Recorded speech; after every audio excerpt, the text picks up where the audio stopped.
நல்வாழ்த்துக்கள். குடியரசு தினம் இந்தியாவில் ஒவ்வொரு ஆண்டும் ஜனவரி 26ஆம் தேதி கொண்டாடப்பட்டு வருகிறது. இன்று ஜனவரி 26 நாம் 77வது குடியரசு தினத்தை கொண்டாடப்பட்டு வருகின்றோம். இந்தியாவில் குடியரசு தினம் தேசிய விழாவாகும்.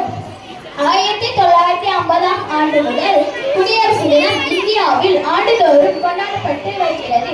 இந்திய அரசியலமைப்பு சட்டம் செயலாக்குவதற்கு வந்த நாள்தான் குடியரசு தினம் ஆகும். இந்திய அரசியலமைப்பு சட்டம் உருவாக்குவதற்கு 2 வருடம் 11 மாதம் 18 நாட்கள் எடுத்துக் கொள்ளப்பட்டன.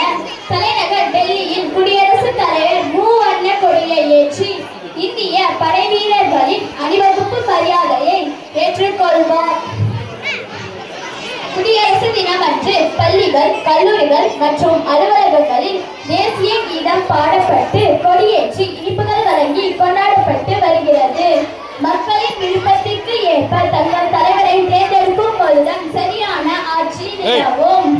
நாமும் இந்திய குடியரசு அமைப்பு சட்டத்தை மதித்து குடியரசை போற்றுவோம்.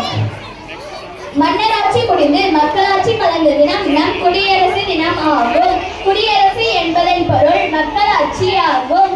இத்திருநாளில் சுதந்திரத்திற்காக போராடிய தலைவர்களையும் தியாகிகளையும் போற்றுவோம். மகாத்மா காந்தி, நேதாஜி சுபாஷ் சந்திர போஸ், சர்தார் வல்லபாய் பட்டேல் இவர்கள்தான் சுதந்திரத்திற்காக போராடிய முக்கிய பங்கேற்றிய சில தலைவர்கள்.